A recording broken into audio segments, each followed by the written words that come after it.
पतितानां पावनेभ्यो वैष्णवेभ्यो नमो नमः। नमो विष्णुपादाय कृष्णप्रेष्ठाय भूतले श्रीमते भक्तिवेदान्तस्वामिनिति नामिने। नमस्ते सारस्वते देवे गौरवाणी प्रचारिणे निर्विशेषशून्यवादी पाश्चात्यदेशतारिणे। जय श्री कृष्ण चैतन्य प्रभु नित्यानंद श्री अद्वैत गदाधर साधु गौर भक्त वृंदा। हरे कृष्णा कृष्ण कृष्णा हरे हरे, हरे Ram Ram Ram Hare Hare. Jai. Srila Prabhupada ki jai, Gaura Bhakta Vrinda ki jai. Hare Krishna and welcome to our Gita Connection Tuesday meetings. When we say Gita, there are different Gitas.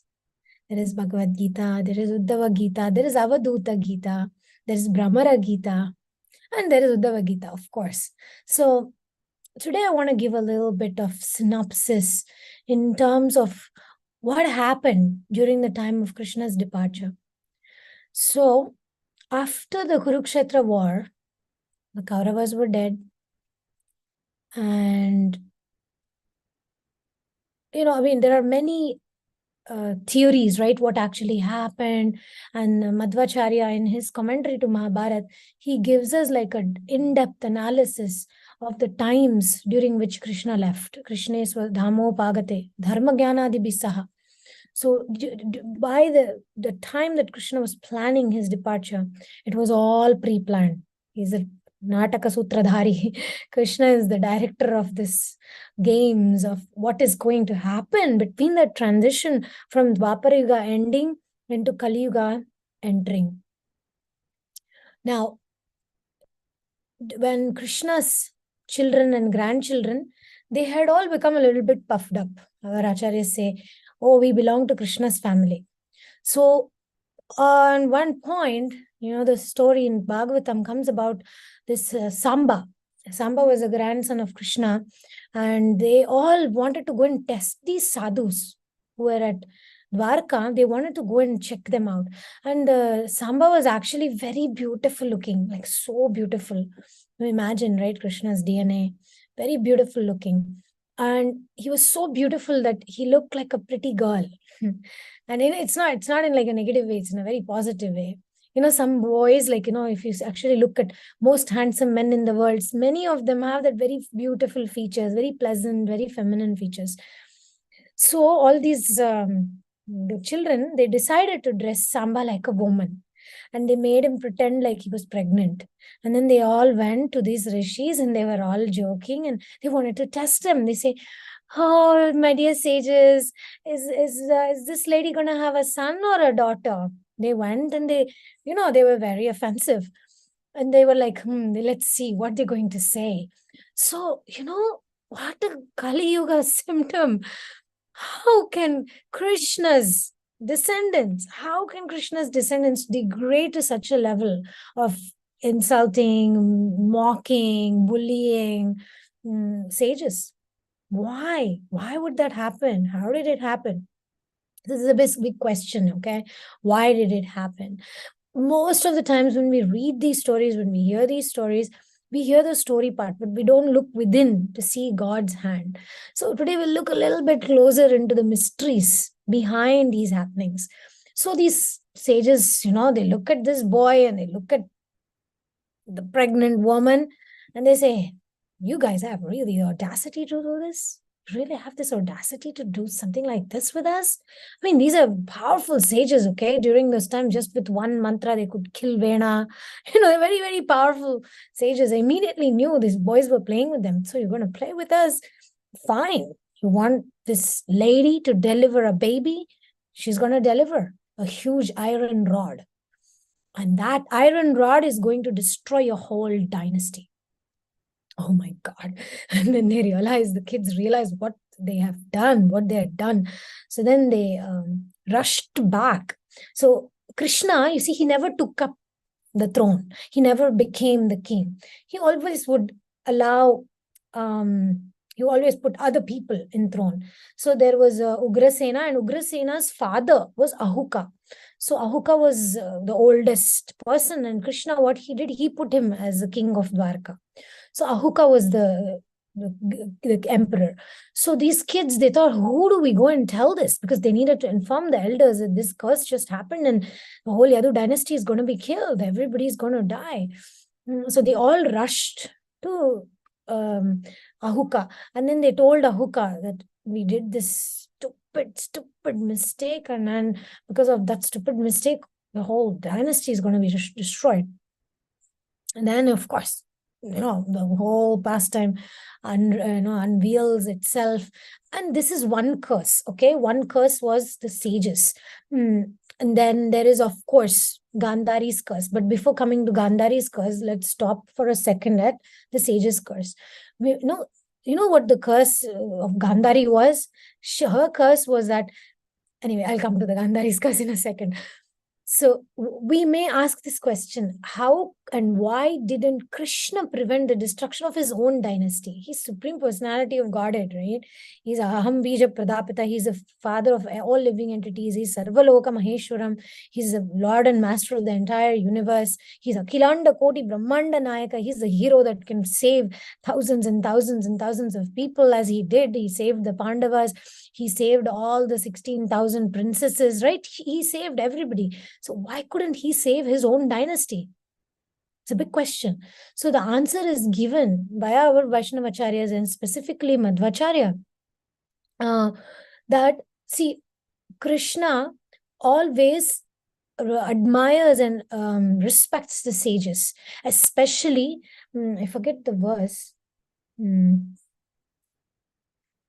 I put it in here. I can't remember the Sanskrit words. I recorded it here and I may refer to it later. So because he did not, okay, the verse says, the Mahabharata verse, it says that a pure devotee, when a pure devotee curses, even Krishna will not go against. A curse by pure devotee like Narad Muni, right? Rajeshwari Radhika Mataji gave a beautiful class a few days ago when we spoke about the curses and how even the curses of the devotees are benedictions. Now, Krishna doesn't go against great devotees' curses because that is also a benediction. Then now coming to that is one point. And of course, there was that entitlement. The descendants of Krishna had started developing that entitlement. That is another reason. And then another reason our acharyas give is that it was time for these were not ordinary people, right? Ordinary people were not descendants of Krishna. These were great demigods, great devatas who had appeared on earth for a specific purpose. So the purpose was already fulfilled, right? Mahabharata war was over, many demons were killed, many purposes were already achieved, and it was time for them to winding up the Leela and going back to their respective places. Now, there was another curse that comes into picture here. This is the curse of Gandhari. So after the Mahabharata war, Krishna, he nudges Yudhishthira and Arjuna and Nakul and Sahadev, let's go to your aunt and uncle, let's go to Dhritarashtra and Gandhari. And Yudhishthira is like, with what face am I going to go to Dhritarashtra and Gandhari? We have ruthlessly killed all their children. They didn't want to. Yudhishthira did not want to face Gandhari and Dhritarashtra. And Krishna is like, no, let's go. That's Krishna, right? Let's go. And then they were all very scared, especially Yudhishthira Maharaj was like terrified. He was petrified. He was traumatized. He just was like, he couldn't tolerate the fact of facing Gandhari, facing their uncle and aunt, right? It was so difficult for Yudhishthira Maharaj. But then still Krishna personally comes. Krishna personally accompanies the Pandavas and they all go to Gandhari and Dhritarashtra who are mourning the death of all their 100 children. Then first Yudhishthira Maharaj goes in the front and he pays obeisances to Gandhari and Dhritarashtra. Look at the character of Gandhari. This is the perfect woman. That's why she's not by chance that she's one of the Panchakanyas. So her chastity is so great. Her feminine devotion is so great. So she actually looks at Yudhishthira Maharaj as soon as he pays obeisances. her heart, completely free from any grudge, any envy, and nothing. She just looks at Yudhishthira Maharaj, and he apologizes. He says, we're so sorry. And his eyes are looking down. He's not even able to look up into her eyes. He's looking down and he's like, I'm very, very sorry. And he's very humble. And Gandhari just looks up. He blesses Yudhishthir with full heart. And she says, it's not your fault. It's not your fault. You didn't do anything wrong, my dear child. She blesses him. May you succeed as the emperor. May you do good service. She gives him heartfelt wishes. When I first read that, and I was like, wow, wow. It's like, to put, like, I had really hair standing on my head, just the thought that to make Yudhishthir Maharaj the emperor, the whole war happened. Ultimately, that's what Yudhishthir was very. It was unsettling for him, for me to sit on that throne. All these people have to die, right? All my cousins have to die. That was very. Yudhishthir had his own crisis dilemmas, right? But there is Gandhari, and she's like, no, nothing. She didn't feel anything. Then Bhima comes into picture. Of course, there's anger. Of course, there's anger in her heart. And then she looks at Bhima, and then she says, why couldn't you let at least, and she tells, she says, I am blind, meaning I became blind for my husband, and my husband is blind. We are two old blind people. Couldn't you spare one son? Couldn't you spare at least one to take care of us? And for Bhima, it's like he responds, Bhima is not Yudhishthir. He's not Arjuna. He's not emotional, right? And he's like, they attacked me. They harassed me. They insulted me. They came to kill me. What am I supposed to do? And Gandhari's like, you're right.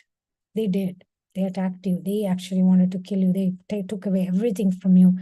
Yeah, you're right. And then she says, okay, but why did you have to drink Dushasana's blood? I mean, that was a little too much. Why did you have to drink my son's blood? And then Bhima says, no. I didn't drink even one drop of your son's blood. She says, what? Yeah, because it's a war strategy. The point is that when I killed Dushasana and blood was oozing out, and there was Karna, and the devotees who were watching Duryodhana's army, especially Karna.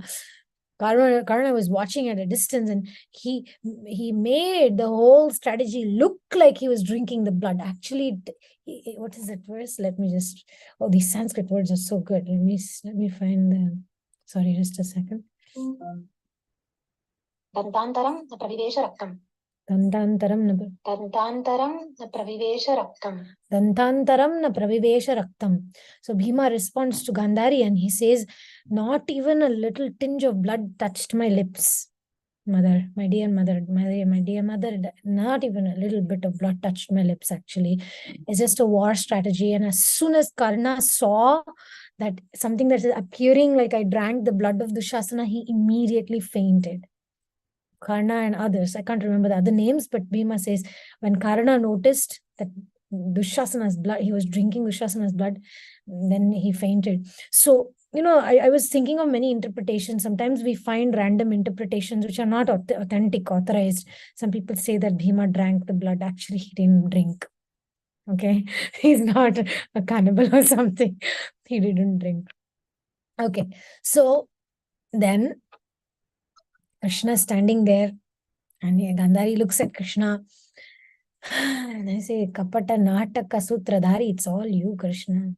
You brought everybody on that battlefield.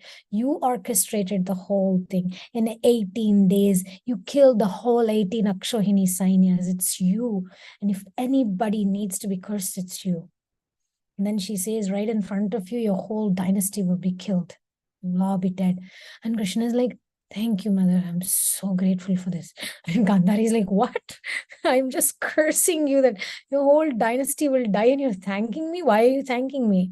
Krishna explains to her, look, it's time. It's time to finish up. Their job is done. Need to go back anyway. So all this thing is, I need to watch them. I need to watch them kill each other. I need to witness that. And it's actually for the benefit of everybody involved. And then Krishna actually is very grateful to Gandhari. And then she, of course, immediately kind of regrets, like, why did I do this to Krishna? Then he consoles her, like, no, you did the right thing. And then our acharyas explain that. So these are the very important elements, points here. The curse of great devotee is also Krishna. Even Krishna will not retaliate. He will say, no, this is actually, he will not go against a Brahmana's curse. See, when we say Brahmana is not just somebody who has a Brahmin thread, okay? See, I come from a Brahmin, Madhva Brahmana family, and there is a lot of this caste thing, especially in South India, and there's all this so superficial, artificial hierarchy with caste system. So we're not talking about somebody just who has a blood of Brahmana. We're not talking about that. Vipra actually means somebody who has highest knowledge, somebody who knows the highest knowledge. So somebody with the highest knowledge is a real Brahmana. So it's not just anybody, is not just anybody with a Brahmin thread is not Vipra. Anybody who gets a Gayatri mantra is not Vipra. Somebody who has reached and attained that wisdom and deeper and higher knowledge, that is a Vipra. And so Krishna never goes against devotees. That's there. Okay, let me see if okay, now, so coming to, after this happens, Krishna starts planning, right? He plans and then he sends away, he tells both Vidura and he also tells Uddhava about, no, he doesn't say it directly to Uddhava. First, he tells Uddhava, Kali Yuga is going to become so bad, all the wrong rulers will come, everything will go to hell, everything will collapse, all crazy things will start happening. It's very terrible. You shouldn't stay here, Uddhava. You should go away to Badrikashram. And Uddhava is so attached to Krishna, he's like, he cannot even imagine going away. But then he sends him away. He gives a little bit of instruction. Krishna gives a little bit instructions to Vidura. He scares him a little bit about Kali Yuga and this and that. Uddhavam Badarim Nayat.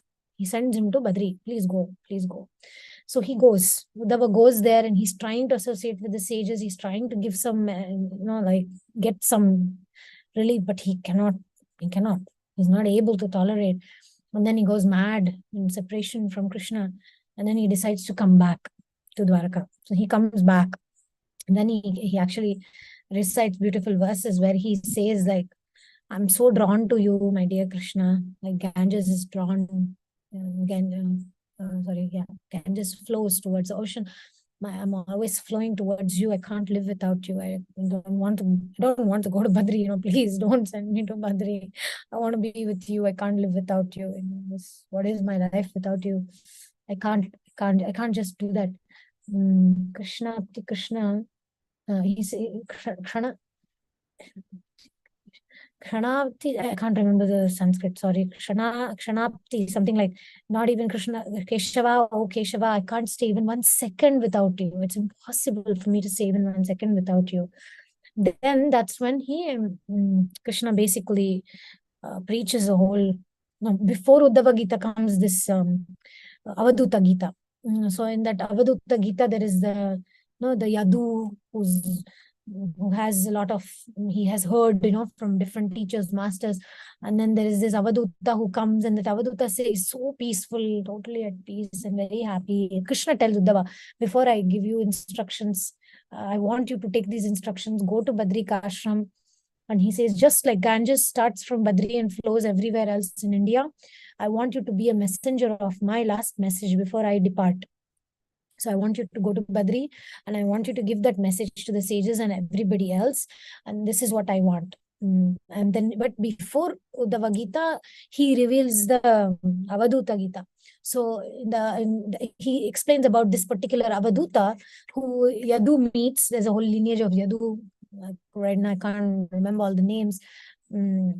So basically, this person is trying his best for self-realization. Yadu is one of the descendants of important historical lineage. And then he explains, the Avaduta explains that I am very peaceful. I have attained peace. And Yadu is asking, how is it possible? So Krishna explains to Uddhava about the gurus of the Avaduta, right? He says, oh, I have these 24 gurus, but I don't have any pandita. I didn't listen from any pandits. all these scholars, what do they know? They don't know anything, all theory only. They just talk. It's all nothing. So I didn't listen to even one Pandit, but I have 24 gurus. And then he explains about the whole 24 gurus, earth, water, fire, air, ether, and then the birds. So then he explains what did he learn from earth? Tolerance, how she tolerates every nonsense that human beings do. And then he learned from the bird also, how the bird gets, the story of the bird comes in that Avaduta Gita about there was a female pigeon who got caught by the hunter, and the male pigeon was so attached to the female pigeon that he saw the female pigeon being caught, and then he committed suicide. And then, yeah, Kapotaka bird, exactly, thank you. Kapota bird, the story comes that he was so attached to the family life, such false identification of the relationship, that he dies. He commits suicide. Basically, he also goes and falls and dies. So then the Avaduta says, I learned from this guru, the bird, that, family attachment only lead me to that. So I have no attachment. So like that, he goes on, right? He explains what he learned from the python. We'll maybe do another lecture on that today. That's not the main point. But the point is, he speaks about the, okay, few at least worthy of mentioning, right? Python. I like this Python one very much because we all worry for economic development. So he says, from the python who just sits there, he doesn't go and look for food. He's just sitting there. And if food comes near his mouth, he will eat it. But he will not go and look for food. So he says, like that, even my life is like that. If somebody comes and gives me something, I'll eat. I'm not going to break my head about making my life complicated for a morsel of food.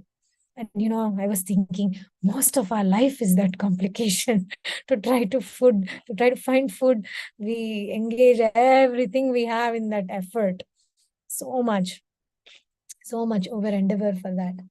And then he also speaks about Sindhu, ocean, how the ocean is always going through up and down, no matter what flood happens, no matter what drought happens, nothing happens to the ocean. So he says, that's my mental state. I want to always be stable.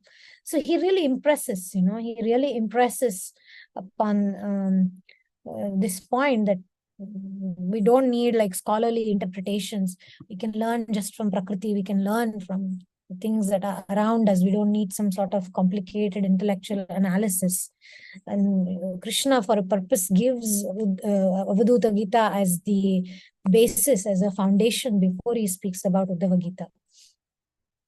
Then,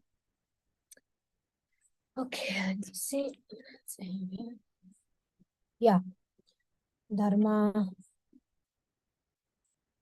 This is also conversation between Krishna and Uddhava. These points come about dharma. How, you see, nowadays nobody reads Uddhava Gita, right? Nobody, even Gita, Bhagavad Gita, nobody knows. Even basics of Bhagavad Gita, people don't know. Just, Gita. They have a Gita in their home. They'll put some paraffin, like flowers and turmeric and something, and they'll do like this, right? I call it, what do you say? Cheek slapping religion. They don't know what Bhagavad Gita says. It's our, Indian conditioning culture. We think of it as a sentimental religious text. We don't really understand the depths of it. So the premises for Uddhava Gita is that, what is the dharma? How do you actually understand it? It's not for show, because India is filled with kind of show off type of religion, right? Everything is about the kava. Nothing is actually happening within. It's like the two-tier system. If you go in train and all, they have this two-tier system. No, there's up and then the lower berth and upper berth. So sometimes what even devotees, sometimes we live life like double life. We live our material life. We have, okay, I have my studies, I have my career, I have my plans, I have my money and this and that. And then we say, okay, I have Krishna consciousness, spirituality. We separate the two as if they're a two-tier system. But actually, the basis, the point is to understand how to live life holistically, how to be a devotee. So if you're being a devotee, you will do things that a devotee does. But if we try to separate it and you say, I'm going to do this, I am an artist, or I am a doctor, or whatever we are doing, if we keep that as a sense of identity, then we try to find, who am I? I'm a servant of Krishna, and we try to separate the two, our life will be a huge imbalance. But if we understand the basic concept, right, of Bhagavad Gita, be, do, have. So Krishna emphasizes to Arjuna, don't start from having. Sometimes we think, when I have a good house, then I will do kirtan, then I will feel connected to the holy name. Example, okay? So sometimes we're waiting to have the tangibles to start doing things that we need to do to come closer to Krishna. And this is like excuses, okay? It's tamas guna. It's in Bhagavatam, there is an explanation about Dravya Shakti. Dravya Shakti means, like I said, house. Like a house is a Dravya Shakti aspect. It's Shakti, it's something tangible. So it's Dravya Shakti. Then there is Kriya Shakti, means the ability to do things. Then there is Jnana Shakti, knowing and knowledge and wisdom part. So the Bhagavatam culture is not about first I will have, then I will do, then I will be. It's never going to happen, because Uddhava says, the Avaduta Brahmana says that it will never be enough. He explains, never. You have one house, you will say, Array, this house is small, I should have a bigger house. And then if you know a little bit of singing, you say, no, but it's not enough. I like that other devotee who sings. That's Kriya Shakti. So it's passion. Kriya Shakti is passion. Dravya Shakti is ignorance. And Jnana Shakti is Sattva. Jnana Shakti means, I want to connect to the holy name. I don't depend on somebody. It's not that. I have what I have now, and I will be a devotee. When I am a devotee, what does a devotee do? He thinks of Krishna, he offers food to Krishna, he sings the glories of Krishna, right? So then, if the foundation is Jnana Shakti, means be, Brahma Bhuta Prasannatma, na shochati na kankshati, sama sarveshu bhuteshu, mad bhaktim labhate param. So, sama sarveshu bhuteshu means first be a devotee, then you do things that a devotee does. I mean, this is a very huge topic, okay? Of be, do, have. Like, for example, people will say, if I have a lot of money, then I can do a lot of devotional service, then I will be happy. This is ulta, the opposite. When I have, then I will do, then I will be. It's a perverted idea of what life, and our mind always tricks us into it. However, if a devotee is in the right set of consciousness, we think, no, I am a devotee, and I will sing, and I will have whoever audience I have, for example. What other example we can give about that? Money is one example that this Avaduta speaks about. He says, never will be enough. And I know devotees, they build something and they get taste of it. I want to build another apartment. I want to build another thing. I want to sell this thing. It's like, it's never ending. Once you have a little taste of material success, you want more, and then you want more, then you want more. So Dravya Shakti is like a black hole. If we depend on Dravya Shakti to be a foundation, it will become like a black hole. No matter how much we have, I want more. I want to give bigger feast. I want to do this better. So sometimes we keep waiting for skills. Sometimes we keep, no, I want to finish this course, then I will come to the temple or something, okay? You get an idea.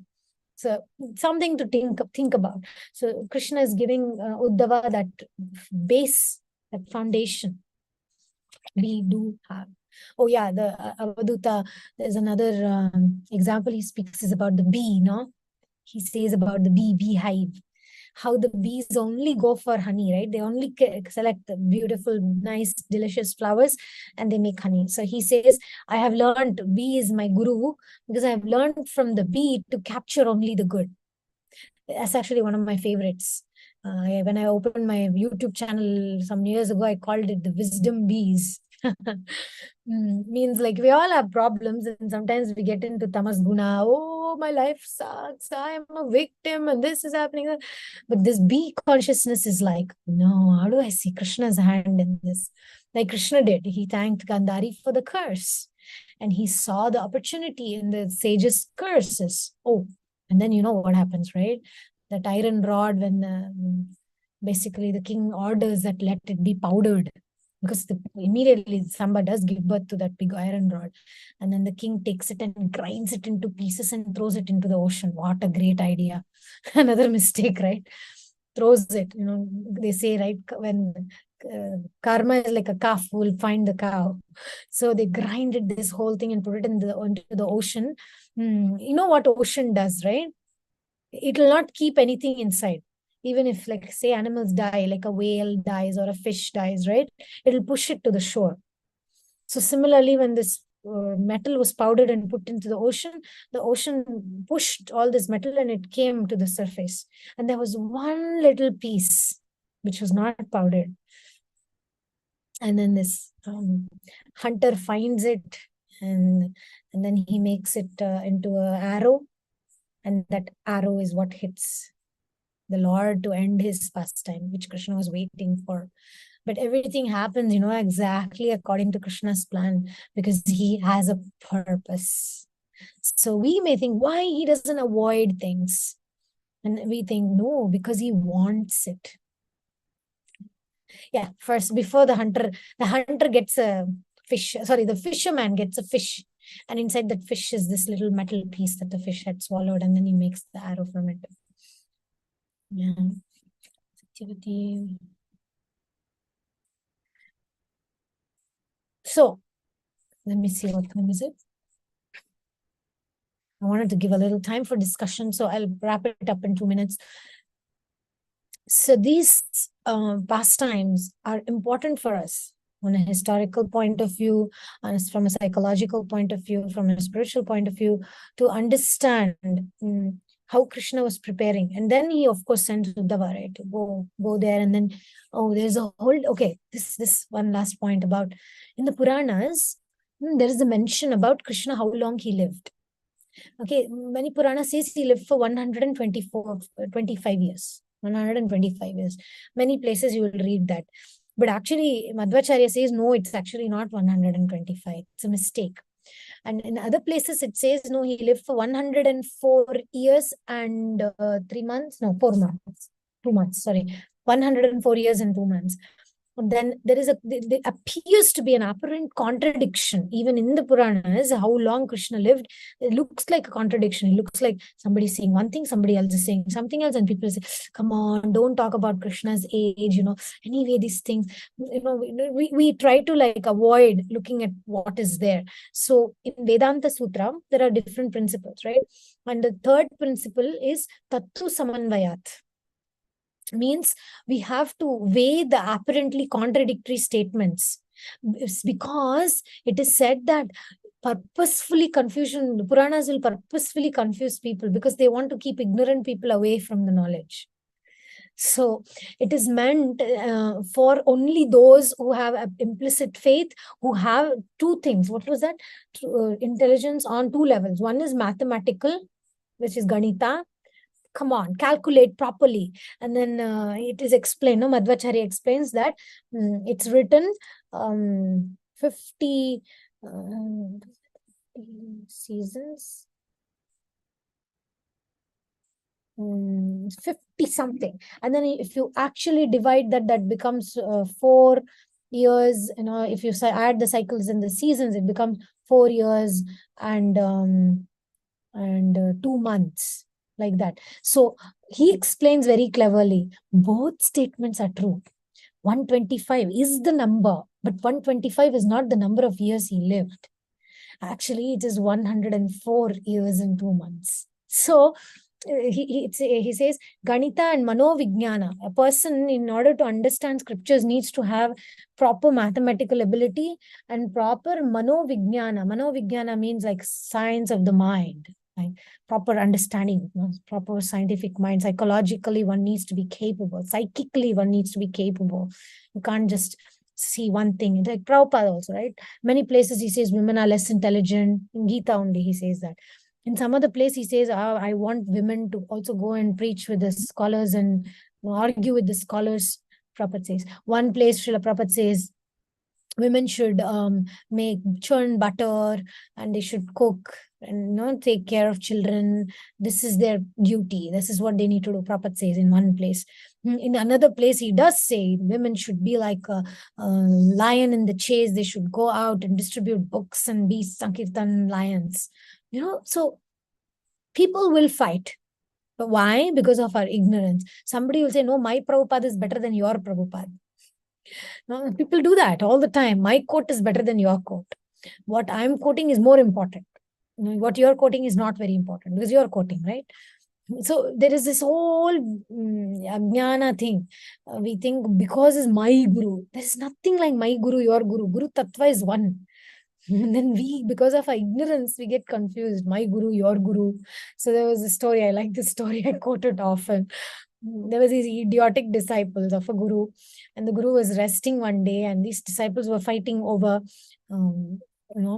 my guru, your guru thing. So one disciple was massaging the left leg of the guru, and the other disciple was massaging the right leg of the guru. So at one point, the left leg guy says, you see, my leg is so shiny and so nice. Yours is swollen. Your leg is not very nice. They're talking about the guru's leg. And the guy who's massaging the guru on the right leg says, no, your leg is skinny and it's weak. My leg is fat and thick and so nice looking. And then he says, how dare you insult my leg? I'm going to beat your leg. So he pinches the leg on the right leg. And he says, if you insult my leg, I will pinch your leg. And then the right guy says, how dare you pinch my leg? I'm going to hit your leg. So then he takes and he punches. And then by the time Guru wakes up and says, what nonsense? What's going on? What are you guys doing? By that time, there's a whole fight that's ensuing and they don't even look at the Guru. The Guru is like sleeping, right? And the disciples, both of them are holding the Guru's leg so tightly that Guru wakes up and can't do anything. And both the disciples just push the Guru away and say, please go. We are right now very busy. We are fighting to determine which side of the leg is superior. And then the one guy takes a hammer, to try to beat the other one. So the Guru has to completely like go crazy and shout at them. Anyway, this is a particular story of when these were cursed Vasus, they comes and anyway, it's a long story what it is. It's one of the Purana stories. But the point is, we do that about Prabhupada quotes. Prabhupada said this, pum. And the other person say, but Prabhupada said this, pum. It's like we throw quotes at each other, right? And then it becomes like a whole snowball fight. Have you seen, we don't see snowball fights in India, but in the Western, there's snow all around. They make balls from that snow and then they throw at each other. It's like it becomes like a game, and then at one point it becomes chaos. And everybody's throwing snowballs at each other. It starts as a game. It starts very kind of innocent little piece of, take snow, make a little ball, throw, and it falls on you, it breaks. It's fun. But then they start making bigger and bigger and bigger balls, and then it can hurt. It can hurt. You can put people down. You can put women down. You can put blacks down because Prabhupada made some statement about blacks or something. So things can go completely out of control. Why? Because as our acharyas say, no manovijnana. No intelligence, no proper intelligence. Why? Because we do not see the apparently contradictory statements. Because we don't have that intelligence. So Puranas purposefully confuse people with contradictory statements sometimes to test to see if this person is capable of understanding of something of that level. Okay, I'm done. Sorry, I said 2 minutes and then I went over. So any comments, any realizations about, this is the first thing. I have many more things to speak about the Uddhava Gita itself that I plan to do next week. Next week is Tuesday. Next week, Tuesday. I would like to speak more on that. I think we need like 4 or 5 series of that, which goes into depth. But this is the preparation for Uddhava Gita. What was a preparation, setting the scene. Please unmute and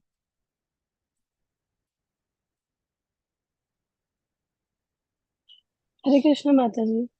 Hari Bol. Thank you, Mataji. As usual, wonderful class. So I have one question that we know that Krishna he is Satchidanand, and there is no difference between his body and soul. And he appears as it is from the spiritual world, and then he goes back. So, like I have heard many theories that when Krishna left, he left his body, and then it was burnt and all. So I just wanted to know, is it true or just self-manufactured theories? Yeah, there are many theories which are fake. It's true that Krishna's body is transcendental, nothing can happen. But this is the way, from what I understand from Madhvacharya, what I understand from our Vaishnavacharyas is that this Leela, the ending Leela of Krishna, all these things was just a show to the world. This is how he wanted the story to be. That's the history point of view. But then there is a theological point of view, like this Yadavas had finished their duty, they had to go back. Krishna had wanted to respect the sages, he wanted to respect Gandhari, and he was in fact grateful to Gandhari. And he also was like, okay, I'm done with this. Now the rest has to take place in a different way. So this is a way that Krishna shows to the world. So Krishna, like Mahaprabhu, right? He has two purposes, right? Internal and external purpose. So sometimes there's an external purpose to prove certain points. This is the end of a chapter, end of Dwapara Yuga. For example, I was reading about Dwarka. They say that when Krishna told Uddhava that right after my departure, after 7 days, Dwarka will be lost under the ocean. Will be gone. So now, there are many places, Thala Mahatmya of this, that many of these things are actually, supposedly they're fake. They're not even real. For example, if you go to Badrikashrama, they say this is where Vyasadeva wrote, and this is where Ganesha was. And if you actually see the place, they're so far away from each other. So Vyasadeva was speaking from this cave, and Ganesha was writing from the other cave. It doesn't make any sense why he didn't sit there only in the same place and write. So there are a lot of people that come up, even in Mayapur, right? There are people who say Prachin Mayapur, it's the other side. That's the real Mayapur, they say, some people. But our acharyas discovered that it is here. So there is lot of, in Kali Yuga, there is so much contamination that even about Dwarka, when Krishna said that Dwarka will be gone in 7 days after I leave, then why people still claim about Dwarka, right? They found, in archaeological research, they found Dwarka under the ocean. Yeah. So my understanding is that Krishna has a history point of showing, but of course he's Sachidananda and these things don't affect him. It's just a way for him to disappear. So, even Krishna was right face to face with Duryodhana and Dushasana and everybody. Still, they didn't take advantage of him. So, one of the commentary of Vaishnavacharyas is that he purposefully did this to bewilder the Mayavadis. He wanted Mayavadis and everybody to say, you see, Krishna died. How can he be God? He wanted them to believe that. It was his actual purpose to establish that only those who are really confidential devotees will understand his real form and pastime. They'll see it as a pastime. But all these Agyanis and all these Mayavadis, they will actually see and say, you see, Krishna died. So Krishna purposefully did it. I mean, I can Thank you, understand. Mataji. Sometimes we do that, right? Sometimes we want to hide and we don't want everybody to know some secret. Yeah. Life. So why not Krishna? So sometimes we ask, like, why Krishna this, why Krishna that? Point is, why not? Krishna was never into power position. He never became a king. He didn't want to become a king. So he was never into show-offs. He was never into proving anything. He was so secure. He became Parthasarathi, became chariot driver for Arjuna. He went and cleaned up he washed the feet of all the kings who came for the Rajasuya sacrifice of Yudhishthir Maharaj. He went and cleaned up after people ate food, Prasadam, later on he cleaned up the plates of people. So Krishna was such a secure God in that sense. He's also jealous God. It's different between insecurity is different from jealousy. He's not insecure, but he's jealous. If you love him, he will be very possessive about you. But he's very secure. He doesn't mind being subservient to his devotee. That is Krishna. So he likes to hide his actual internal purposes. Even as Mahaprabhu. Yeah, I like this point, Mataji, very much. He's secure God. Yeah. Thank you. Yeah, even Mahaprabhu, right? His Channa avatar, he came, his secret incarnation. He didn't come as, oh, here I am, God. That's not his move. He never said, I am God. Never, ever. He only said, worship Krishna, chant about Krishna. He never even declared himself as God. That's Krishna. That Krishna's mood is like that. He likes to serve. He gives himself to the devotees. So sweet. Yeah, thank you, Mataji.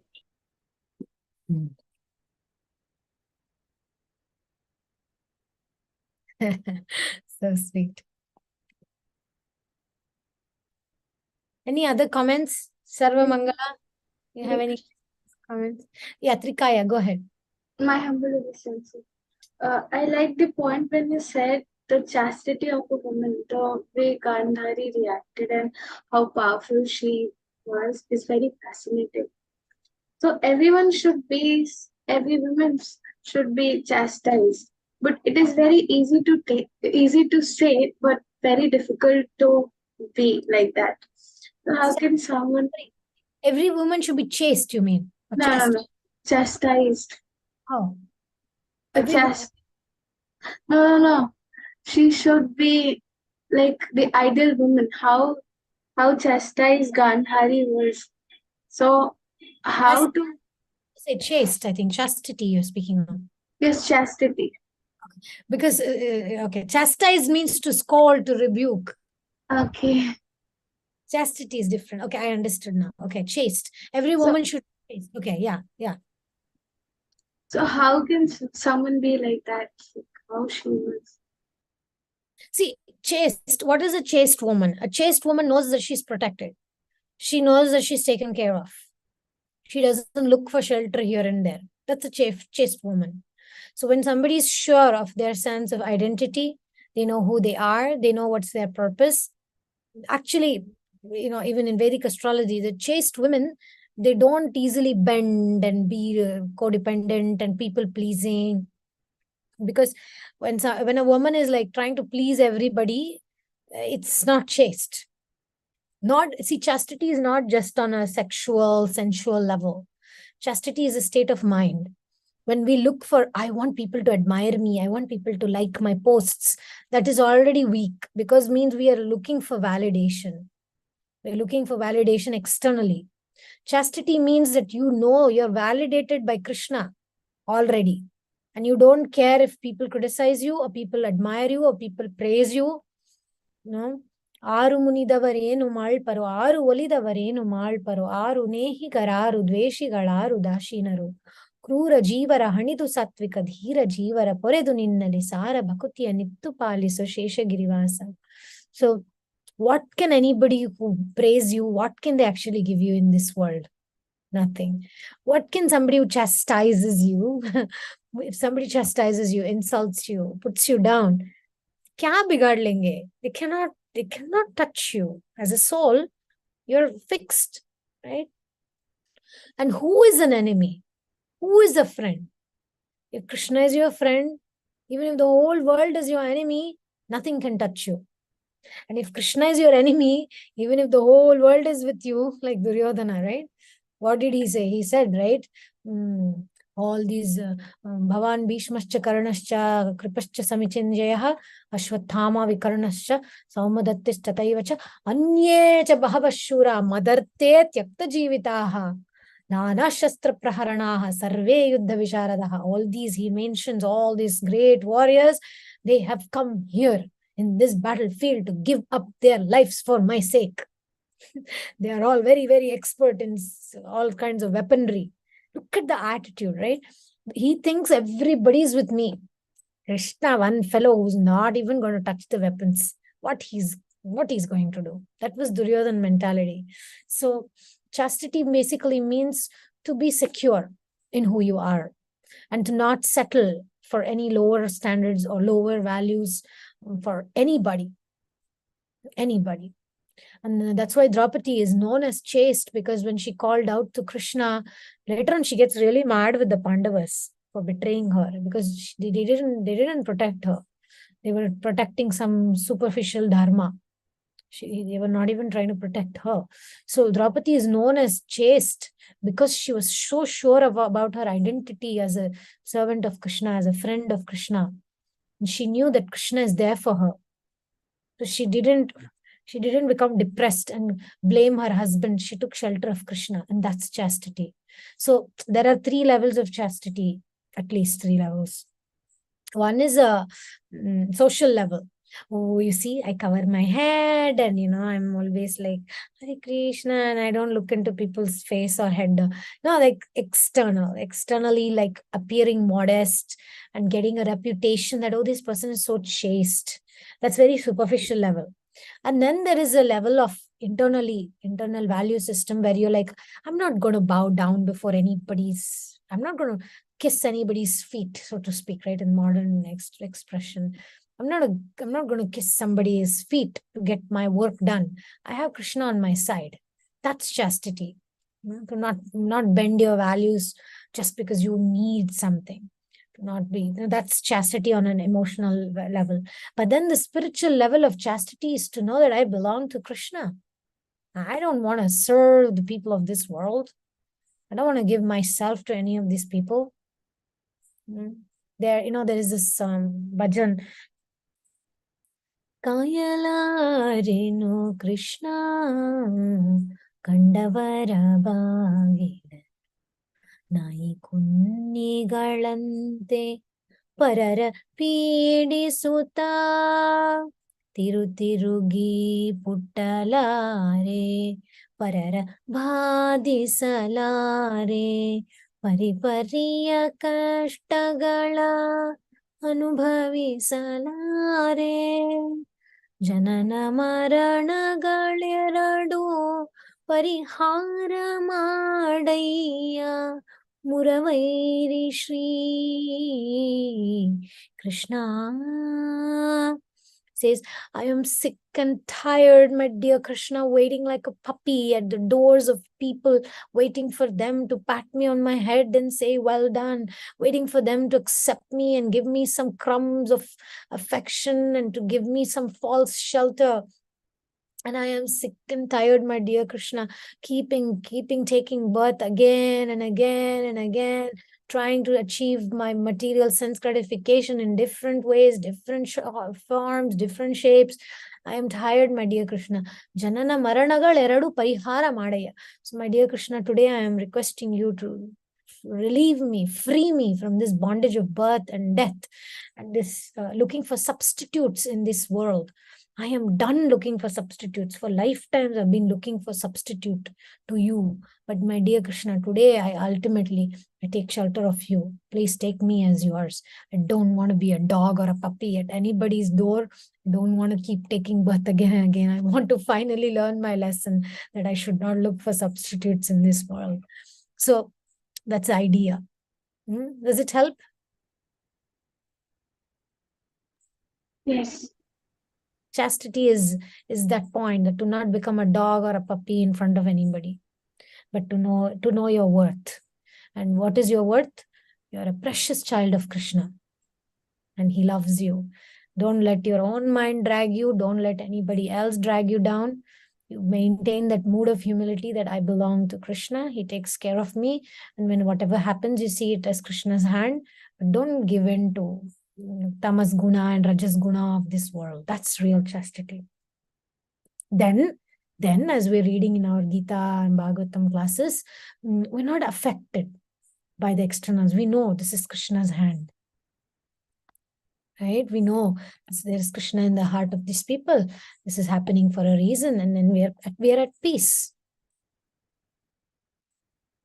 And there's no reason for hankering. There's no reason for lamenting, because everything is exactly as Krishna wants. He has a plan for you, and he has allowed you to go through something because he had a purpose. You are what you are because of your previous experiences. So, that faith that everything is exactly, if you want it to be, it will be exactly as Krishna wants. But if we want it our way, then we start questioning, why did Krishna allow the Yadu dynasty to be destroyed? Why did Krishna have to leave that way? Why did he allow all these people to talk nonsense about him? We ask all that. The only answer is why not? He likes to keep secret mysteries behind his departure. He likes to confuse people. Well, I don't need to tell you too much about Krishna and making confusions. He loves to create confusion, loves to trick, he loves to manipulate.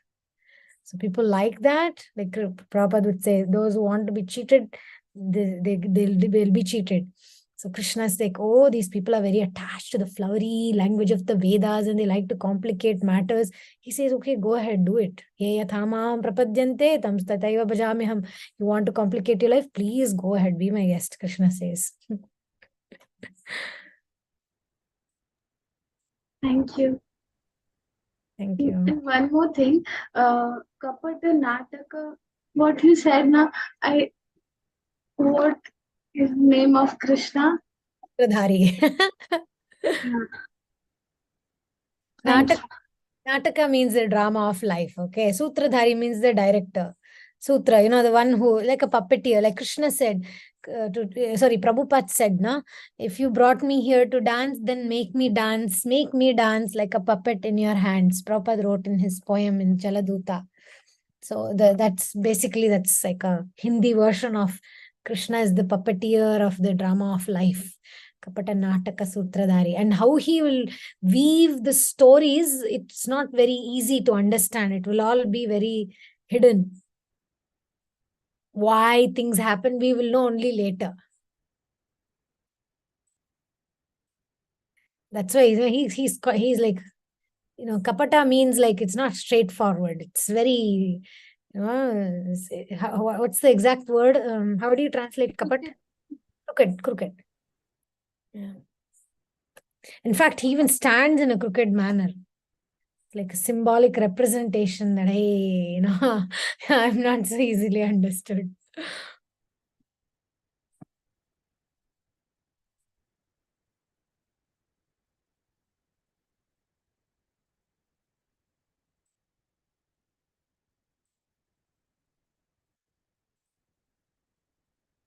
Hare Krishna to everyone.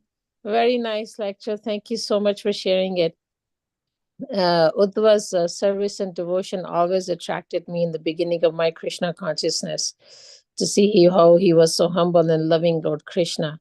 That made me realize what actually is loving God, the mood you have to have loving God. I had a question. You were reading about something. Which scriptures are you reading? Is it the story when you in the beginning of the lecture you were reading? Sorry? Mahabharata. Oh, Mahabharata. Okay. Very nice. Thank you so much. When you say also that Krishna wants it that way and things are exactly they should be, this is the way he wants it, and why not? I guess we can apply that to whatever is happening in the material world as well, isn't it? It's not necessarily referring to his leelas or his pastimes.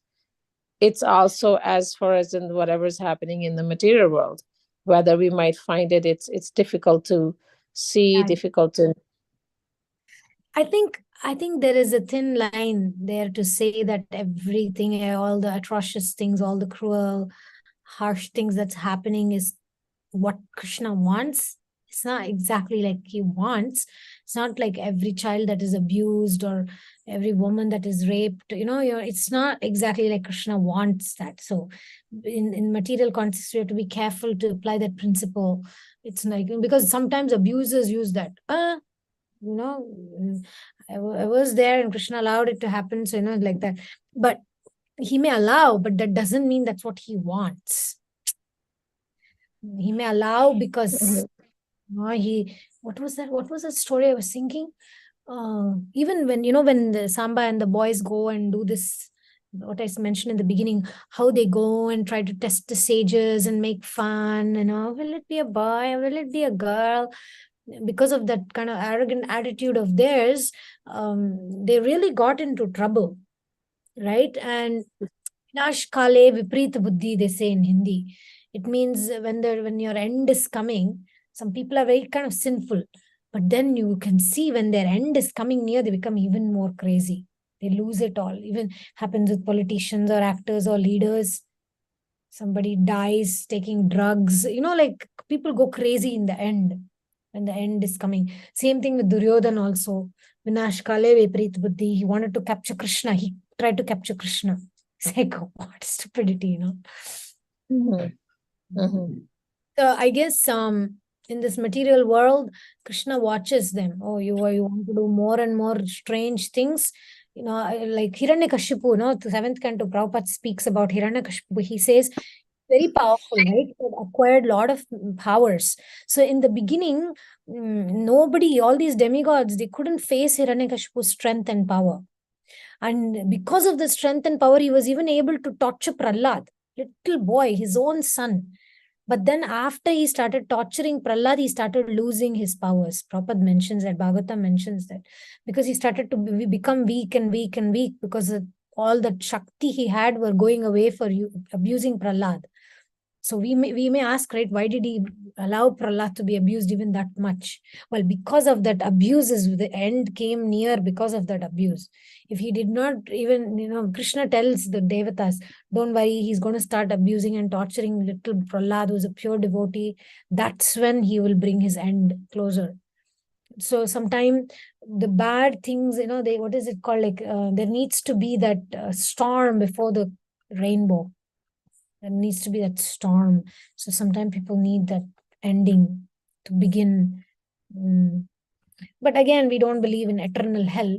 It's again like another chance, right? They may be born as an animal, or I see so many dogs here in Mayapur and they're so smart. Sometimes they go where the kirtan is, they eat prasad, and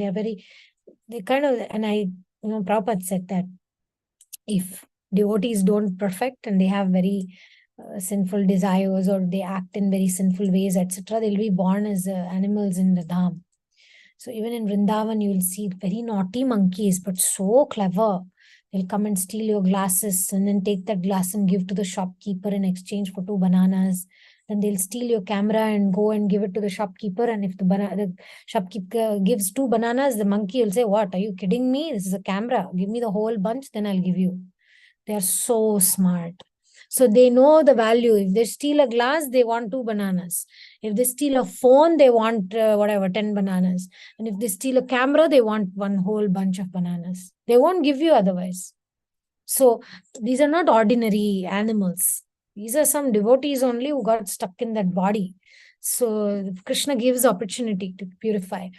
And in the other class, I'm going to go off the live here because I'm going to share the personal things. So those who have watched online, thank you very much. Hare